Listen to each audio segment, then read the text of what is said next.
Hello, you beautiful people. It's Big Ben's Movie Show. We're back again for another week. Back to talk about more of the movies that you love and some that you hate and everything in between. This week, my guest, first time on the show, it's Jansen Lefevre. Howdy, everybody. Jansen, how you doing? I'm doing very good, thank you. Awesome.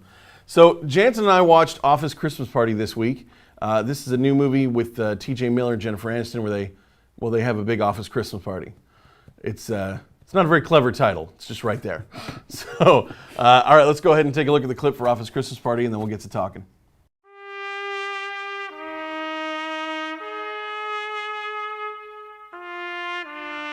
It's Christmas. We should celebrate, they said. Just a little get-together for the employees. Have a few drinks. Blow off a little steam. Nothing crazy. Merry Christmas, Jeremy. Great night, huh?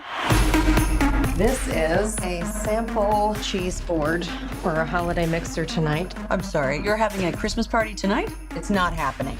All right, it's canceled. Hey, idiot, I'm looking right at you. I'm telling you, the thing is not happening at all. I'm not messing with you. Hey, stop doing that, all right?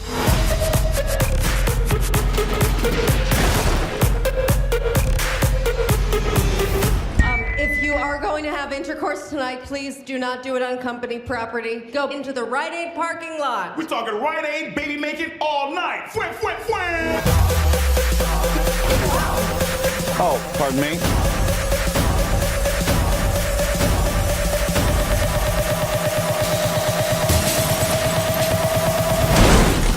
Hey, Santa, want a party? I love this company. I think he meant to swing there. All right, so that's the clip of Office Christmas Party. That's that was actually the whole trailer. So you can kind of get an idea of the destruction that this party causes. And that was the big draw. That's what got everybody into the theater to watch the movie. Jansen, what did you think you were going to see with this?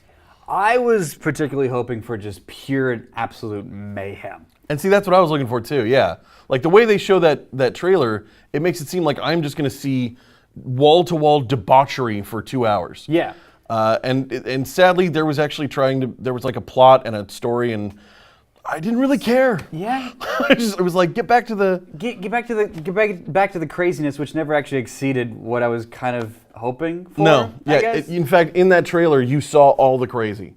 There's maybe a couple things that they couldn't show you in the trailer, but for the most part, you saw all of it. You got the gist of it, essentially. Yeah. There was, I think you brought this up, like there's nothing like in the movie that exceeded my own imagination of an insane party. Yes. Like, because I kind of thought like, okay, this looks like your pretty by the numbers comedy. Yeah. Like I was thinking, okay, like I like T.J. Miller. Jason Bateman is a great straight man. Yep. Kate McKinnon is very, very funny. She's a great actress. Not so much in this, but yeah, no. Normally Kate McKinnon is amazing. So yeah. Vanessa Bayer can be good. I mean, there's a lot of SNL people in this movie who all have great potential for playing crazy, wacky characters. Olivia Munn is in this, which you can't even tell from the trailer, but Olivia Munn is in this. She can be funny. Which is a great selling point that the movie should have brought up. Yeah. Yeah, she's a very good-looking, very funny woman. She's actually like a main character. Yeah. And is barely in the trailer, if any at all. Yeah, they never really advertise her at all, Nope. and it just, to me, it felt like they thought it would be funnier than it actually did. Yeah, well, and I think definitely in terms of selling it, they had to present it that way. Yeah, of like yes, this is so funny, and Look, then you're gonna go see it. They're crazy. Look at them. T.J. Miller's a T.J. Miller type. Oh, the Christmas trees, and they're going to be on fire, and they're going to split, which would be fun to do in real life. Would be fun to do in real life, but what you saw of it in the trailer is exactly what you see in the movie. Yeah. It's 2 seconds. Yeah. It takes 2 seconds to do. I mean, there really wasn't. I was going to say I was expecting more nudity. Yeah. I mean, because even in just a regular office Christmas party, there's a whole lot more of the, wrong door, and you open the door and there's two people stupping on the desk. Yes. I was expecting more of that. That didn't really end up happening. Mm-hmm. That's really weird if that's at your house, too. Yeah, no, that really... Oh, sorry, Mom and Dad. Yeah. But miracle of life and all that. That's true. Yeah, it's no, we didn't see really any of that stuff. There was one scene where he opens the door and there's a couple naked girls in a bathroom stall. Yeah, with just one giant black DJ dude hanging out Just there. one giant, yeah. And then like, that all right. was it. That was the whole. Yeah. Other than the rest of that, I almost don't even feel like it could have been rated R other than the language. Yeah. So, yeah, no, it's and then the little story they kind of went on for a minute there, the little kind of journey they went on. Really nothing compelling, nothing special about it. For a comedy, I think I laughed the bare minimum of appropriate amount of times. Yeah, I feel like there were a few great visual gags that came up in the film. Yeah. There's a great shot of Jesus, and I do mean Jesus Christ, Yeah. Jesus, riding a white horse through the middle of the party, carrying like an American flag, Yes. which is just a beautiful symbol and something I I think believe it's from Dances with Wolves. I believe is what that's from. is what that's referencing. Yeah, no, it's at the opening scene that Kevin Costner rides through a field like this, and Oh, the that's entire Southern Army tries to shoot him, and they can't. They can't. And then that's how they charge. Because he's Kevin Costner, and it He's would Kevin ruin the Costner. film. Yeah. But it never felt like you said, like it never felt like it really pushed the boundaries on like, whoa, like you wouldn't expect that. Yeah, no, it's there could have been more rampant drug use. They hinted at a lot of drinking. Yeah. But it didn't feel like anybody actually Yeah. got so crazy. I mean, Yeah. they got drunk to the point of like yelling loudly. Yeah, which is like Which every is- party ever. Yeah. Yeah. I mean, that's a good night at the bar. That's not. Yeah. That's not anything special. I kind of felt like all the improvised scenes, because there's a lot of moments where you can tell they those were a lot better. Those were okay, but I still felt like they didn't give them like anywhere really to go with it. Yeah. You know what I mean? It felt like they just kind of like threw the camera on them and went, okay, be funny now. Yeah. And it's like, well, but Punchlines, go. You're the director. Like, where should I be? Like, improvising is fun to do, but it never felt like they actually created anything out of it. It was more like, well, we don't really have a joke for this, so let's just have T.J. Miller put on a Santa costume. and some of those were pretty good. In terms of Kate McKinnon, like I mentioned before, kind of a weak performance for her, but the best, what she actually ends up having one of the best lines of the movie, which is when they get into her minivan, and they're like, can this thing handle snow? And she says, this is a Kia, this is what God would drive. that line got me. That was really funny. Just like, because I'm just imagining like God at a dealership, like, do you have any Kias? we have the Durango here for your big No. buyers and whatnot. I need a Kia. I require a Kia. Yeah. Maybe one with a soul. Serious. Yeah. No, that was a lot of fun. So overall, though, in terms of a rating out of 10, how would you go with this? I'd give it like a 3.5. I was gonna give it a 5, and I thought I was being mean. But no. I'm generous with my 5. Yeah, no, this was a 5. It was nothing special. Skip seeing it in theaters. Wait for it on Netflix or DVD, which by the way is going to be happening way faster than normally does. I don't know if you've been seeing this, but stuff that's out in the theaters, there's like a 60-day turnaround time now for when it's coming out on DVD. Really? It is nuts. I guess that makes sense though, because like since media is just becoming more and more accessible, like studios are now going like, while this is still a hot item topic, let's get it into stores. I'm noticing that though. Stuff that I thought I was going to see in theaters in September or October, nope, it's out on DVD already, and I'm amazed at how fast the turnaround time is getting for that. So this time of year, though, one of the things that we always like to talk about is that it's coming up on Christmas time, and that means Christmas movies. So I wanted to talk to Jansen, because we don't have a second movie to talk about, I want to talk to Jansen about what some of his favorite Christmas movies are. I'll go ahead and say one of mine first, and this is my heartwarming, lovey-dovey movie. It's White Christmas. White Christmas is the movie that my family watches every year. The soundtrack is trapped in my head all the time. And every Christmas I end up watching this at least twice. Usually once at home with my daughter, and I end up watching it at home with my family too.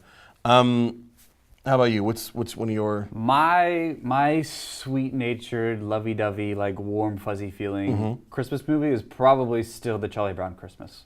Nice. Solid. It's a very sweet, endearing movie. Linus's Yes. speech is famous, and it's very endearing and very like just lovable to watch. Yeah. But probably my favorite thing about that movie is the soundtrack, Oh, of course. because even like I don't particularly care for Christmas music.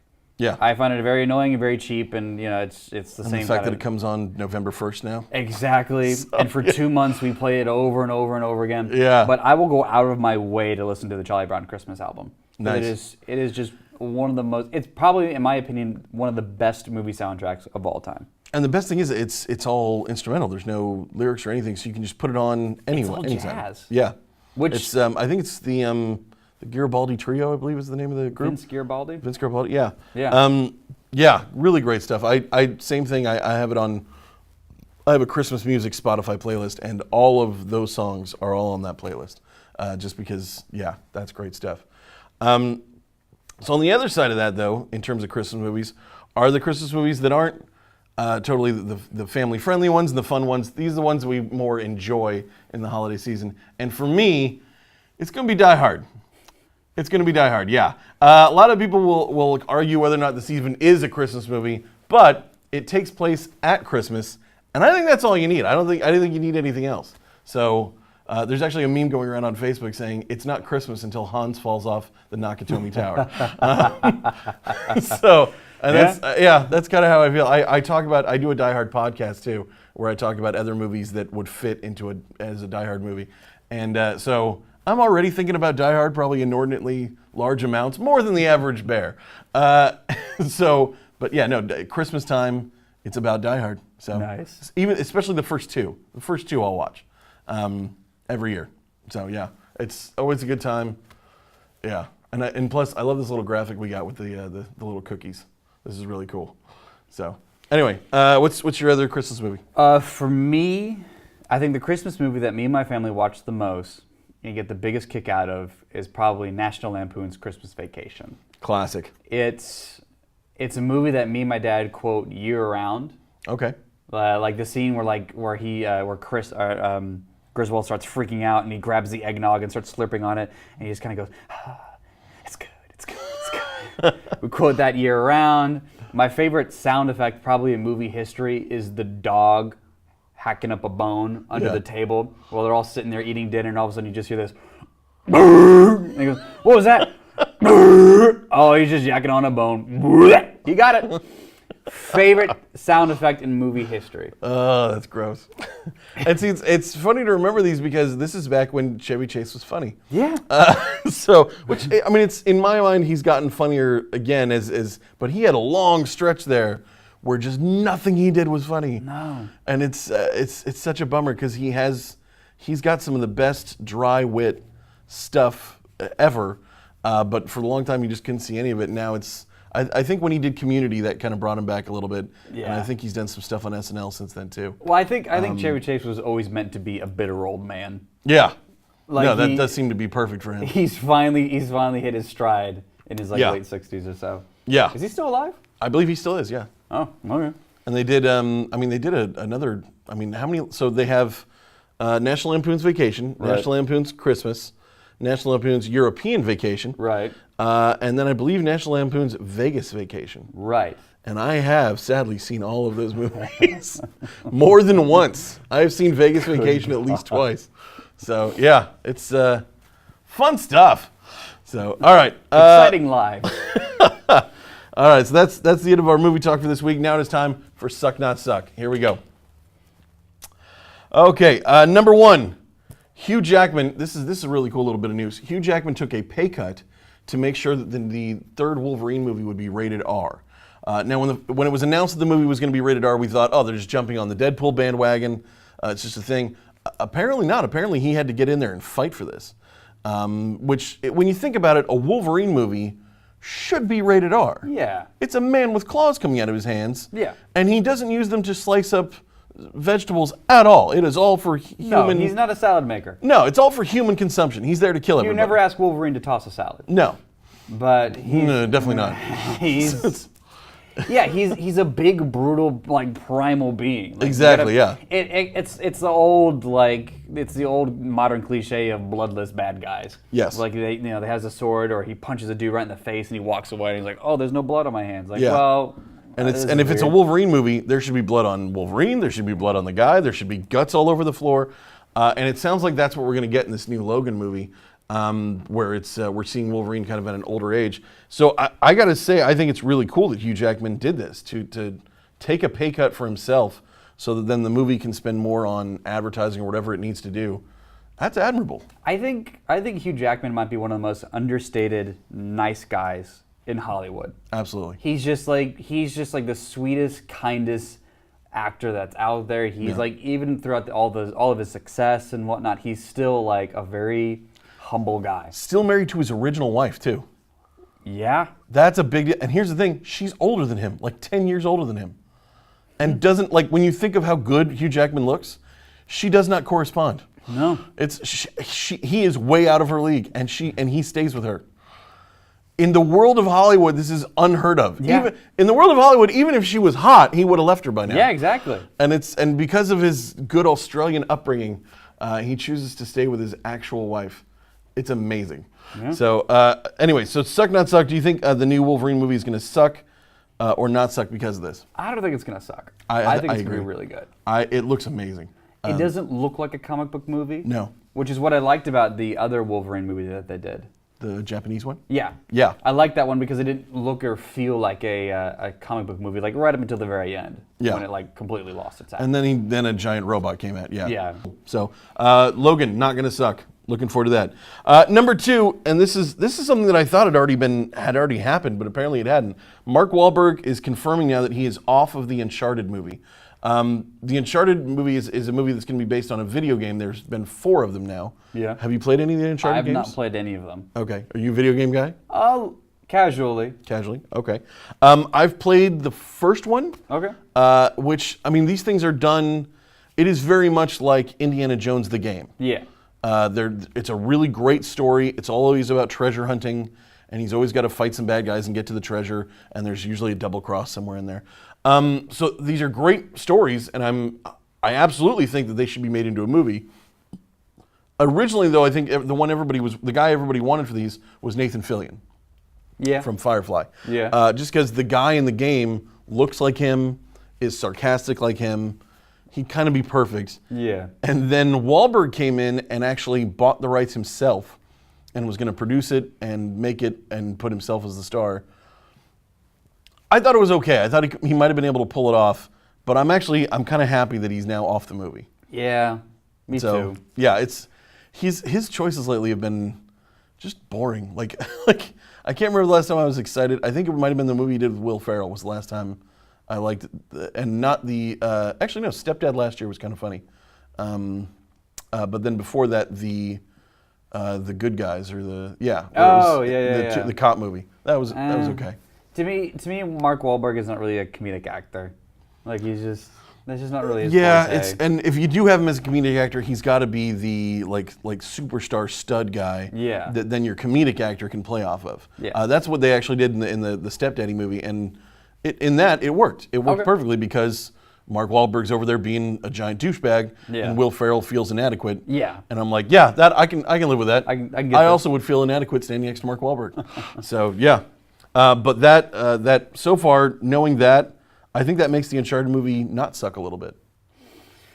I'm always wary of video game movies. As you should be. Yes. Highest rated video game movie has a 47% on Rotten Tomatoes. Yes. Yeah. Which one is that one? I believe it's the Angry Birds movie. Yeah. Angry Birds movie. I'm not that casual. Yeah, I don't know. I'm still a little wary about it. I think it's probably gonna suck. And see, I'm wary about video game movies too. I'm hoping that in a couple weeks here we're going to get Assassin's Creed with Michael Fassbender. Yeah. And that's a video game movie that actually it looks good, and hopefully it is, and that breaks the mold. Because the video games that are coming out now, the storylines in them are getting better and better and better. And the hope is that eventually we can get one of these translated into a movie and actually have a video game movie that doesn't completely suck. That would be nice. But yeah, I think losing Mark Wahlberg though, I'm going to say not suck for the movie because I think that somehow makes your movie better. I think it will better its odds of being a better film. Yeah. But I'm still not entirely sold. So on a video game movie, that makes sense. So, all right, number 3, Walton Goggins, wonderful character actor, kind of creepy. Yes. He will be playing the villain in the new Tomb Raider reboot. Okay. Of course, there's been 2 Tomb Raider movies already. Again, this is another movie franchise movie, based on video games. He is now comparing the new Tomb Raider reboot to Indiana Jones, specifically Raiders of the Lost Ark, which is the best of the Indiana Jones movies. Okay. I mean, does any... Come on. That's a tall order. Yeah. I see, I think when you do something like that, you're raising the expectations of your audience to this point of like, you should come into my movie expecting to see something just as good as Raiders. And then you won't. Yeah. Because nothing is as good as Raiders. And so then we're all going to walk out of there pissed and mopey because we got to expected Raiders of the Lost Ark. And it might be like the best Tomb Raider movie they've ever made. But that's not saying much. No, because the bar is super damn low. I mean, I like the idea of him being the villain. Alicia Vikander is going to be playing the lead. Okay. I mean, that's an Oscar-winning actress playing. That's a much better casting choice than Angelina Jolie. Yes, so, in my opinion. Yeah, no, that's she's a much better choice. The movie, it sounds like a good idea. I'm down to go see it when it comes out, but don't be comparing yourself to Raiders. If you have to hype a movie up that much before you even start filming or getting any trailers or any kind of real any kind of motion behind it, that doesn't sound very good to me. No, it doesn't. And so I'm gonna put the suck stamp on that one. Yeah. Yeah. As will I. I mean, you've had 2 chances already to make a Tomb Raider movie, and the second one sucked worse than the first one. The first one wasn't that good to begin with. So yeah, no, not looking good. Okay, number 4, and this one is a little weird. Arnold Schwarzenegger and Jackie Chan are finally making this Russian movie that we've always been wanting. Finally. Haven't we always said, you know what I really want? I want Arnold and I want Jackie Chan in a lot of weird wigs and facial hair makeup, and I want them to travel to Russia. Yeah, that's what I want. I've been dreaming about this my whole life. I don't even... And we've seen some of the makeup, I mean, the pictures you've seen of it. Arnold has this big mustache and these huge mutton chops. Yeah. Which just look good on no one. Yeah. Even Lemmy, the Motorhead guy, it looked like, you know what, Lemmy? I bet you'd look better if you shaved those off. Yeah, he probably wouldn't have died if he had just shaved them off. No. Everybody knows mutton chops give cancer and kill you. Exactly. So, yeah, that's leading cause of death in the third world, I believe. Mutton chops. So, yeah, no, it's this movie looks ridiculous. They're both super old. Yeah. I feel like, I mean, for Arnold, how many hits to the head has Jackie Chan taken over the years? So many. He's broken every single bone in his body, I've been told. Yeah. I've heard on a couple occasions he's broken every single bone. So it's, and it's, I remember the one that he did, the first one that he came over to America with, Rumble in the Bronx, and he broke his leg and he broke his arm just in making that. Sheesh. So Rush Hour movies. It's a Russian movie, yeah. It's a Russian movie, which... when was the last time you heard about quality cinema coming from Russia? Never! There's not quality anything. Vodka, that's it. That's all you guys do. You guys do killer potatoes. Killer potato alcohol, but that's really all you do. And you have a very manly leader, but that's about it. Yeah, and your leader... But he's a little, even then, it's he's crazy, but he rides shirtless on horses. Exactly. Looks good on the back of a bear. So maybe this movie will look really cool. Maybe, yeah. I don't know. I'm noticing though that we're getting more and more of this global cinema presence. Yeah. As movies start being able to be made in other countries, as the technology finally reaches them, as we develop it here, and it's slowly making its way out into the rest of the world. Good on them for trying, but that just sounds like a dumb idea. It's what, and by the way, I don't endorse Vladimir Putin at all. No, just make that clear in today's society. I think it's going to be the kind of suck that's so much fun to watch. Probably, yes. So it's going to be terrible. This is going to end up being a How Did This Get Made episode that I'm going to really enjoy. In